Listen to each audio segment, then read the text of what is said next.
Today, in our discussion of minority groups, we have with us two guests. One is Minister Malcolm X. Shabazz, one of the top leaders of the Nation of Islam, or the so-called black Muslims. And we also have Mr. Herman Blake, one of the teaching assistants in the course. We will discuss today some of the goals and some of the strategies of the Nation of Islam. And I wonder if Mr. Blake might start it off by asking Mr. Shabazz a question. Minister Malcolm, the thing that I thought might be good for starting it off is to talk about one of the most pervasive beliefs in the general society about the Nation of Islam, and that is that it is an organization dedicated to the use of violent means to attain its goals. The question I have is, how true is this, and why do you think it persists in society? Well, the Muslims who have accepted the religion of Islam and follow the religious guidance of the Honorable Elijah Muhammad have never bombed any churches, have never murdered any little girls, as was done in Birmingham, have never lynched anybody, have never at any time been guilty of initiating any aggressive acts of violence during the entire 33 years or more that the Honorable Elijah Muhammad has been teaching us. The charge of violence against us actually stems from the guilt complex that exists in the conscious and subconscious minds of most white people in this country. They know that they've been violent in their brutality against Negroes, and they feel that someday the Negro is going to wake up and try and do unto them as they have done do unto the whites as the whites have done unto us. We aren't a violent group. We are taught by the Honorable Elijah Muhammad to obey the law, to respect everyone who respects us. We're taught to display courtesy, to be polite. But we're also taught that at any time anyone in any way inflicts or seeks to inflict violence upon us, we are within our religious rights to retaliate in self-defense to the maximum degree of our ability. We never initiate any violence upon anyone, but if anyone attacks us, we reserve the right to defend ourselves. So to accuse us of being violent is like accusing a man who is being lynched, who is being hung on a tree, simply because he struggles vigorously against his lyncher.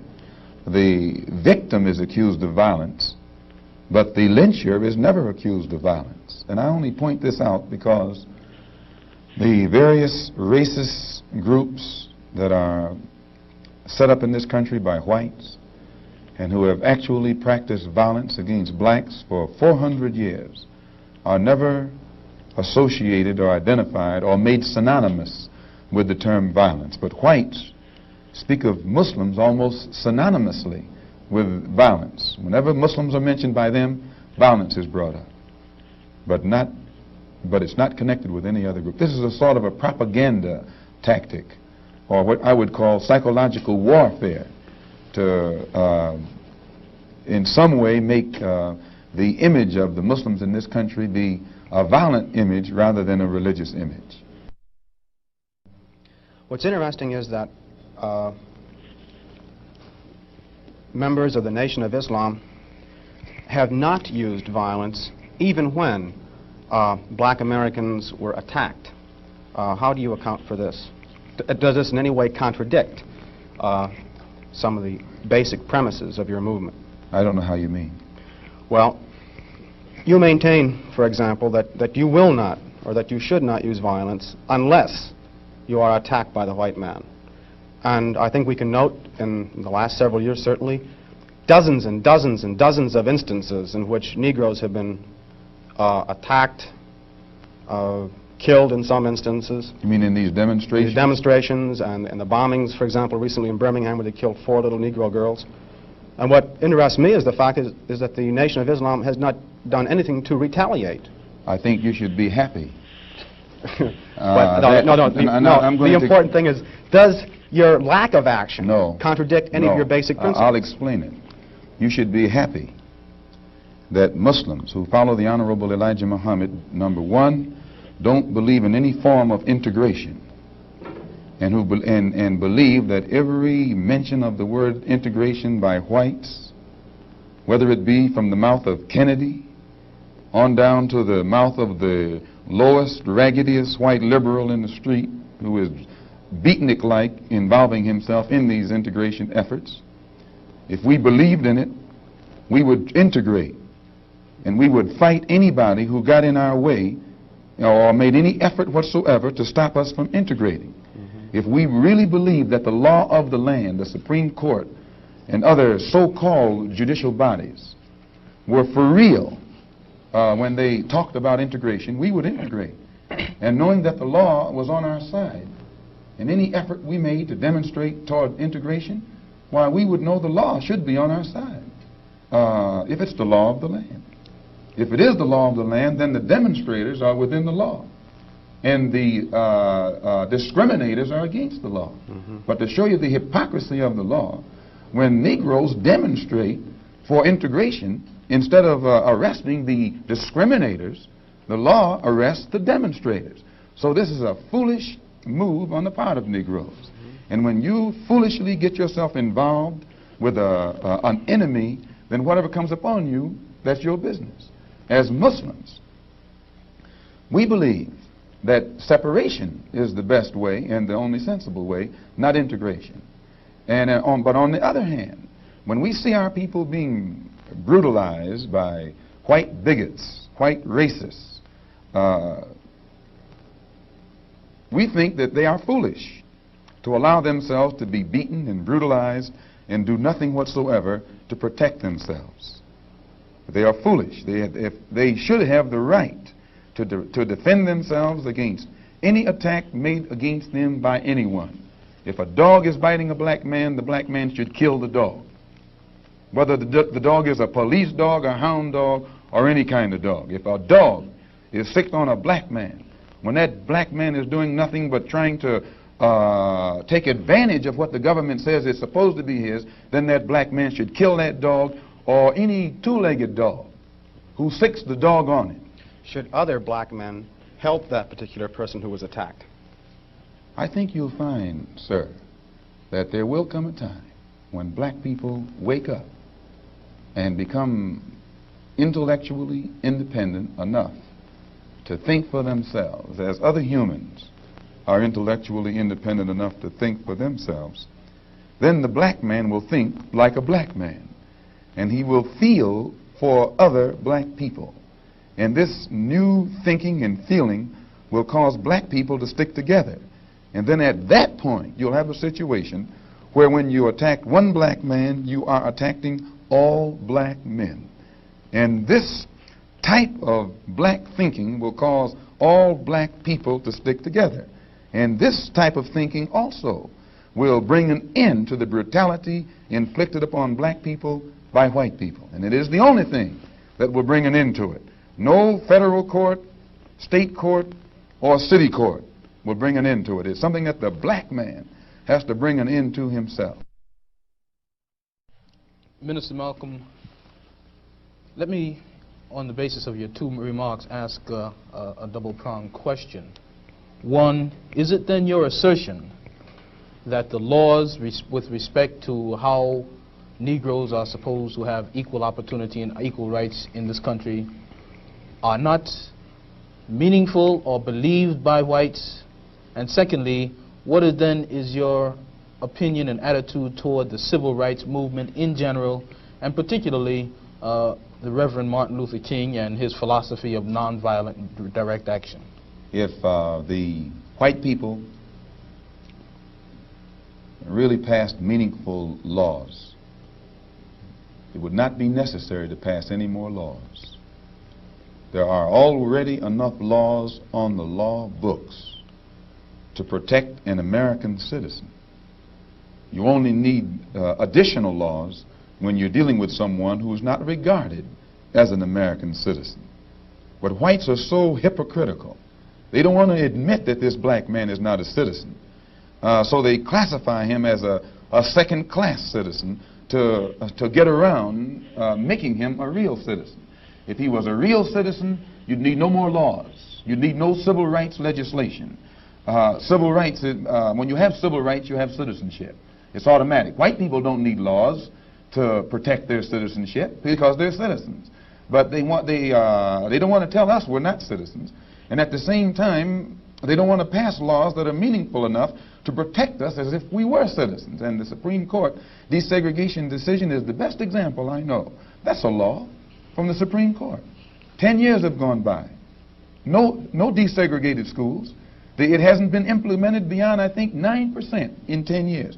So this just shows you the hypocrisy of the American white man. They talk out of both sides of their mouth.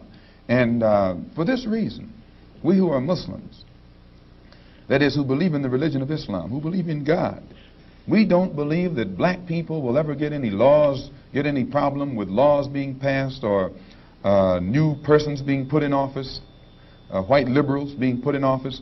There is nothing that the white man will ever do to bring about true, sincere citizenship or civil rights recognition for black people in this country. Nothing will they ever do. They will always talk it, but they won't practice it. And with the Supreme Court, if the NAACP can tell me that they want a desegregation decision for me 10 years ago, but yet the schools haven't been desegregated, as I say, this is a victory with no victory. It's a victory that you can talk about, but it's a victory you can't show me. So if you represent the NAACP and you are telling me about this great victory you won for me, when I look at you, I have to conclude that either you have been duped yourself or else you are trying to dupe me. And in most instances where the civil rights struggle is involved, there is no civil rights leader can point to me one concrete gain, practical gain, that black people have made in the civil rights field in this country, not only during the past 10 years, but during the past 100 years. Now, the other part was with respect to Mr. King and the nonviolent direct action. Well, I will let Jimmy Baldwin and John Killens and Lou Lomax, the writers, answer that. Speaking right after this church was bombed in Birmingham, Christian church was bombed in Birmingham by Christians too, mind you, and these 4 little girls were murdered. John Killens and James Baldwin and Lomax and the Negro writers and actors had a meeting at the town hall in New York, and Killen pointed out concerning these murders of these little girls, said the killings had raised doubts about the intelligence of the nonviolence in the civil rights struggle. He went on to declare that he could no longer be asked to love those who persecuted and killed Negroes. He also, and the writer, Mr. Handler, who's describing this, said that Killens, it was not clear concerning Killens' remarks to his audience that he was breaking with it was clear rather to his audience that he was breaking with the doctrine of the Reverend Martin Luther King's philosophy that as Christians, Negroes should love their fellow man in a truly religious sense. Now, James Baldwin, speaking on that same platform, said, and I was present during this entire affair, asserted that the American people shared a collective guilt for the persecution of Negroes, much as Germans did because of their silence during the Nazi persecution. He denounced President Kennedy for what he termed Kennedy's lack of passion in the civil rights struggle. Mr. Baldwin said that there could no longer be a Republican Party for the Negro people as long as it listed a Barry Goldwater, nor a Democratic Party for the Negro people with a Senator Eastland on its roster. He asserted that the federal government acted swiftly and energetically, that unless the federal government acted swiftly and energetically, future slaughter would make Birmingham look like a dress rehearsal. What do I think about King's attitude?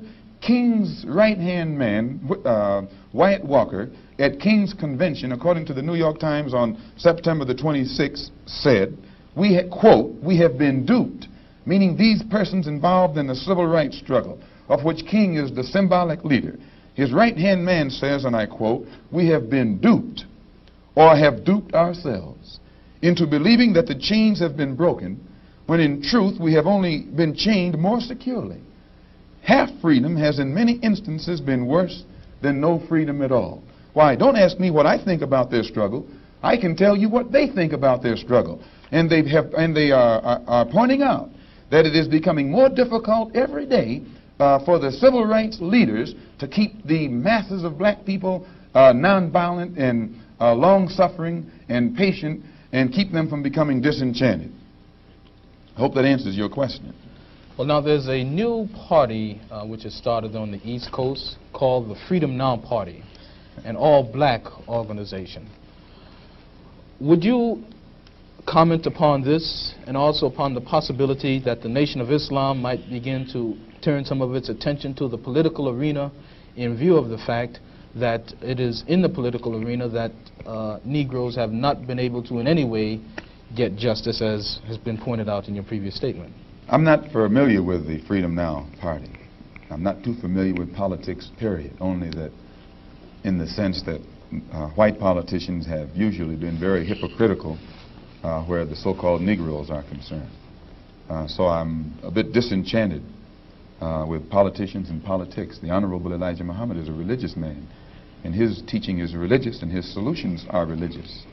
The Freedom Now Party, from what I understand, is headed by a lawyer named Conrad Lynn. I know him. He probably means well. Before passing an opinion on what it is he's trying to do, I would like to analyze it and see who's subsidizing him, see who his friends are, especially who his white friends are. And after a careful analysis, if I could conclude that there was no white support, I would be inclined to have confidence in it.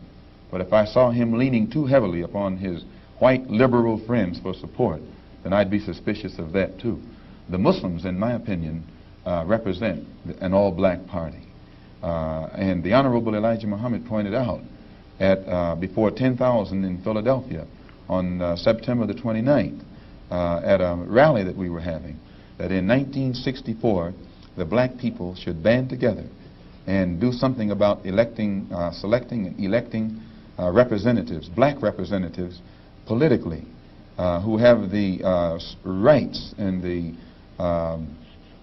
the best interests of the black people at heart, and that we should also unite together and sweep out of office all of the black political puppets who are used by the white power structure to continue white supremacy in our communities. In that regard, would you include Congressman Dawson, for example, from Chicago, and some of the people who represent him on the Chicago City Council? In which regard? In the area of acting as a puppet. I don't know what Mr. Muhammad's opinion is of Congressman Dawson. They both live right there in the city of Chicago together. I don't know what his opinion is of Congressman Dawson. I'm suspicious of any Negro, be he politician, be he clergyman, or civic leader who is constantly patted on the back by whites. I have a tendency to lead toward the Negro politician who is constantly condemned by the white power structure. This is my thought pattern. I'm giving you an insight of it. You, though, mentioned Mr. Lynn and saying you'd like to know who his white friends are. Now, I'm wondering if you didn't make a contradictory statement in Muslim terms by using white and friend in the same phrase. That is I to use say, friend in quotes. I see. In other words, if a black man cannot have a white man as a friend. He may have a white man who's friendly, but being friendly and being a friend, I think, are two different things. I think there are many whites who act friendly toward Negroes. A fox acts friendly toward the lamb. And usually the fox is the one who ends up with the lamb chop on his plate. The wolf doesn't act friendly, and therefore the wolf has more difficulty in getting the lamb chop in his plate. I'd like to point out, though, that... And I say that because it is usually if you study the structure of the Negro community, economically, politically, civically, psychologically, and otherwise, it's controlled by the white liberal, who usually poses as the friend of the Negro, who actually differs from the white conservative in the same way that the fox differs from the wolf. Their appetite is the same. Their motives are the same. It's only their mannerisms and methods that differ. I would agree that no doubt there have been a large number of whites who have posed as liberals and as friends of the Negro and who have time and again betrayed the Negro. On the other hand, I think one could point to a large number of whites who have struggled for civil rights, for equality, and have got little or nothing out of it, other than quite a few bruises. Give me an example. Well, the large number of white students who have gone into the South, for example, working for SNCC and other organizations. Not working for SNCC or other organizations, but working for the white political machines who benefit by the voting efforts of Negroes. Okay. I'll be more specific. I would cite Herbert Hill, for example, as a kind of person who has championed Negro job rights, for example, in New York City and elsewhere. He has fought the political machine. First time I met Herbert Hill personally was when they were picketing to stop the working on the Harlem Hospital in Harlem. Negroes for 10 years had to fight the city to get an annex built on the Harlem Hospital. Because in Harlem we need a hospital more so than anything else. Our people are sick.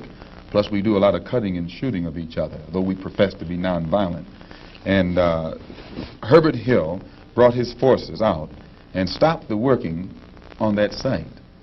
This is the first time I ever saw him. Then when work was brought to a halt on a hospital in Harlem, the same was tried to stop the work at the Downstate Medical Center in Brooklyn, which is predominantly white. They were out there for 3 months during the summer. Couldn't stop anything. And I never saw Herbert Hill out there one time. Now, whenever it takes a stoppage of something that's going to affect the white man, you find the white liberal absent. But when it involves something that primarily will affect the best interests of black people, and black people only, then that white liberal is present. Herbert Hill is the labor secretary for the NAACP. And if he was interested in black people, he would prepare a black man with the type of knowledge and understanding of the labor troubles involving black people that would enable a black man to sit in the same position as Secretary of Labor or Labor Secretary in the NAACP. I'm suspicious of whites who join Negroes and always have to be in the lead, who always have to be the head, who always have to be at the top in Negro organizations. Those whites who really have the interest of blacks at heart, let them give some advice to some Negroes and stand on the sideline. But don't join the organization and then get at the head of it and pose as a friend of Negroes. Well, I would defend his sincerity and his commitment. And more than that, I would say that just because a person is a Negro or a black American does not mean that he's going to struggle for Negro rights or for jobs for Negroes or anything else. I think that today you could point to a large number of Negro leaders who have consistently betrayed Negroes in a whole host of areas. They aren't really Negro leaders. These are puppets that have been put in front of the Negro community by white liberals. These are parrots that have been put in front of the Negro community by white liberals. You can't name me a Negro leader who has been betrayed Negroes, who has not been endorsed, sanctioned, subsidized, and supported by the white liberals. Minister Malcolm, I'd like to... Well, I could cite one example would be Congressman Dawson, for example, in Chicago. In Chicago, a large number of liberals located in the Hyde Park district have consistently fought Dawson and his betrayals of the Negro, and they've also fought some of the people who represent Dawson on the Chicago City Council. The only Negro I know who is constantly fought, only Negro politician that I know who is constantly fought by white liberals is Adam Clayton Powell. And they call him a racist because he speaks so bluntly on the race issue. But I'm not, as I said, not too familiar with Dawson and his work. Let me return to the Nation of Islam per se, Minister, by raising a question which struck me as a result of reading some of Baldwin's work, namely The Fire Next Time. Baldwin pointed out that in Harlem for many years he had passed the street corners and the soapboxes and heard people speaking from these platforms who were known as Black Nationalists, and nobody was listening. And he said all of a sudden he realized that people were beginning to listen to the Muslim speakers on the street corners in Harlem. The message essentially was the same, but it was that now many people were listening to what this message was. And you pointed out that the Nation of Islam has been in the picture for about 33 years. What is it, in your judgment, that has caused this tremendous amount of support that the Nation of Islam has garnered in the Negro community in, say, the last 10 years? When you put a seed in the soil, it remains beneath the soil until the season changes. And when the season changes, that the seasonal change automatically brings about rather atmospheric conditions, bring about a seasonal change that makes that seed come up or crop grow in its appointed time. And all over this world today, God himself has brought about political changes, a political atmosphere, sociological, social atmosphere, economic atmosphere.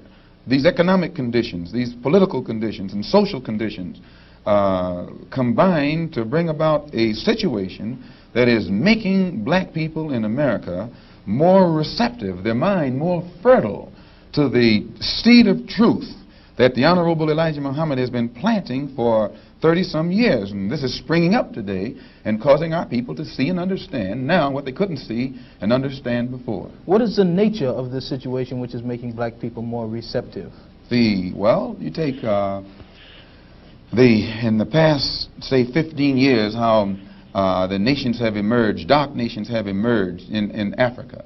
Prior to 10 years ago, most Negroes identified Africa with a savage, jungle-like place.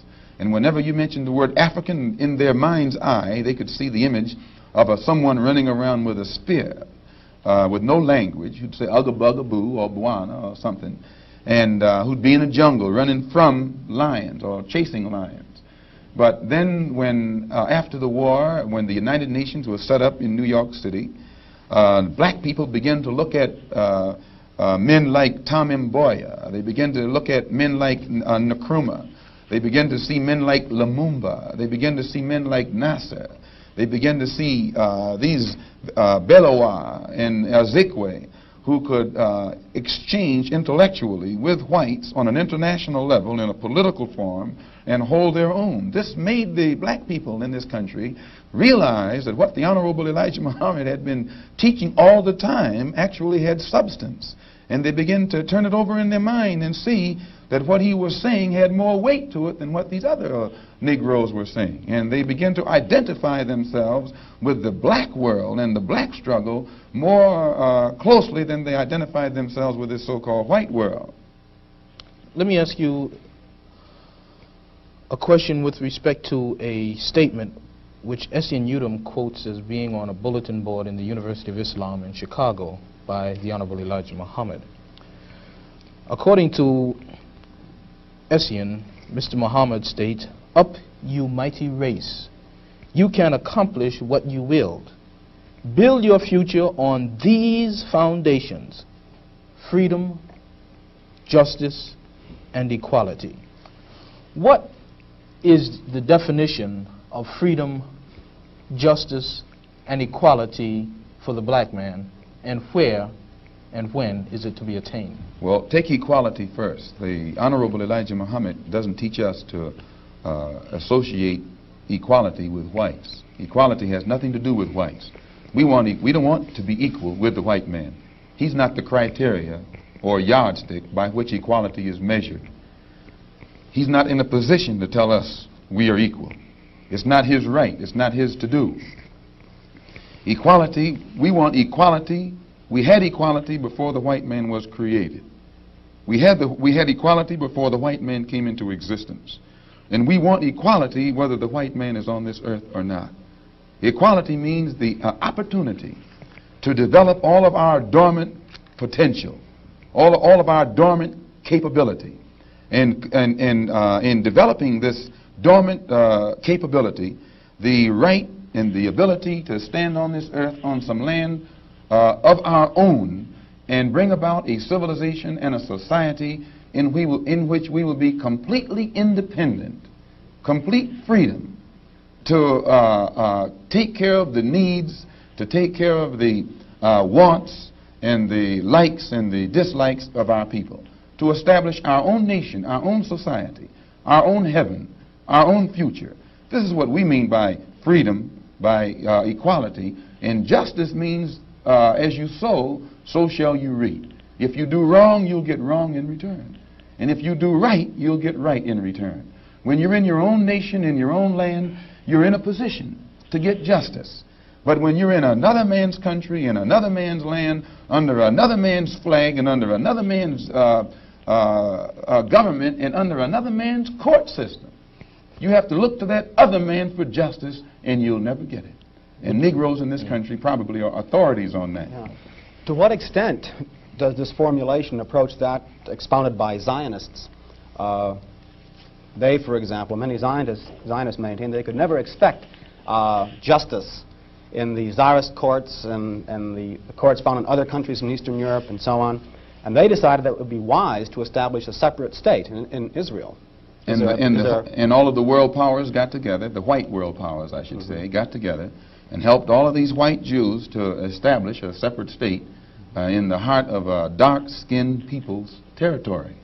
And if white people can get together and let other whites, help other whites to establish an independent nation right in the midst of dark-skinned people, and then we don't see where white people should be so much against the Honorable Elijah Muhammad's solution, not of setting up an independent dark nation in a white people's property, but he's asking the opportunity to set up an independent nation on our own continent. Let us leave America and go back home among our own people on our own land and set up our own independent society. But all he says is that this government, which made us slaves, should supply the transportation for us to get back home and give us all of the machinery and the tools necessary for us to till the soil and establish our own agricultural system to feed and clothe our people, our own economy, and in some way become an independent people among our own people on our own continent. This is intelligent. And Zionists should never criticize us. You say then that the United States is not the black man's country. Definitely American laws not. are not black men's laws. No. So, American laws are not the black man's laws. Well, the laws here in America were made by white people for the benefit of white people. The Constitution was written by whites for the benefit of whites. It was never written for the benefit of blacks. And when you read the Constitution, I think in Article 1, Article 1, Section 2, or Section 1, Article 1, some one of the two, and it's in the Constitution. It says that it classifies black people as 3/5 of a man. 3/5 of a man, subhuman, less than a human being. It relegates us to the level of cattle, hogs, chickens, cows, a commodity that could be bought and sold at the will of the master. No, it was written by whites for the benefit of whites and to the detriment of blacks. And when a black man stands up talking about his constitutional rights, he's out of his mind. Minister Malcolm, in our textbook, which the students have read, supposedly, there is a statement, which is a quotation from Essien and essentially that from Lincoln, to the effect that the Nation of Islam does not have a great deal of support in the Negro community in this country by and large. And a recent national poll of American Negroes found that leaders and rank and file, according to their statistics, supported the Reverend Martin Luther King somewhere over 90%, whereas the support and favorable rating that they gave Minister Muhammad was less than 20%, and somewhere around 45% of them gave an unfavorable rating to Mr. Muhammad. What would your response be in terms of Baldwin's statement that this is a growing thing and the kinds of evidence that we have that there isn't much to it? Well, that statement I just made concerning the Constitution is Article 1, Section 2 in the Constitution, where it classifies us as chattel. Baldwin did point out that Mr. Muhammad has the only grassroots support and is the only one whose whole following operates or functions on a mass vehicle. And I think Baldwin told Dr. Kenneth Clark that Martin Luther King is at the end of his rope. Now, concerning the poll taken by Newsweek magazine, I think you said that this was the leaders who said that, who went with King and against Mr. Muhammad around 90%. I just told you a little while ago, these leaders that they call leaders, this included Lena Horne, this included Dick Gregory, and this included comedians, comics, trumpet players, baseball players. Show me in the white community where a comedian is a white leader. Show me in the white community where a singer is a white leader, or a dancer or a trumpet player is a white leader. These aren't leaders. These are puppets and clowns that have been set up over the white community and over the black community by the white community and have been made celebrities and usually say exactly what they know that the white man wants to hear. And it is an honor, actually, that they endorsed Dr. Martin Luther King and were against the Honorable Elijah Muhammad. That's actually an honor. Now, when you say that they also, in this same Newsweek poll magazine, I think the pollster said that he went into the Negro community and asked about the Muslims. And many Negroes whom he asked said, well, I never heard of the Muslims. Who are they? You know, this is the rank and file we're talking about. Oh, yeah. Now, when they got down to the rank and file, this was the answers that they got. This is equivalent to the situation in Kenya during the Mau Mau uprising, when many frightened whites in Kenya, Africa, would go among the Africans and ask them, what about the Mau Mau? And the African would say, I never heard of them. And the same white man who would ask the African this question and very naively believe what the African said, when he went to bed that night, he would lose his head. And usually the one who took his head was the same African who told him that afternoon he had never heard of the Mau Mau. Except in the Newsweek poll, they used Negro interviewers. You'll find that oftentimes Negroes are as much on guard around Negro interviewers, who usually represent the bourgeois element of Negroes, as they are on guard around whites. Usually Negroes know that when this bourgeois Negro walks through the door, he is not doing something that he's initiated himself, but he's involved in something in which the white man is the absolute author of and has sent him to the Negro community for some information. And when they give that Negro some information, usually they give him the information that they want him to take back to the white man, because that's who he's going to take it back to. 4 more minutes. Our time is just about up, Minister Malcolm, and perhaps you could summarize and conclude by giving us, in your opinion, or in the opinion of Mr. Elijah Muhammad, what would be the ideal solution to the racial problem in the United States today? Well, on Thursday, October the 3rd, the New York Tribune, in an editorial, pointed out in Boston, in an article called The Civil Rights Iceberg, they pointed out how Kennedy had realized that beneath the water, the civil rights whole problem was political suicide.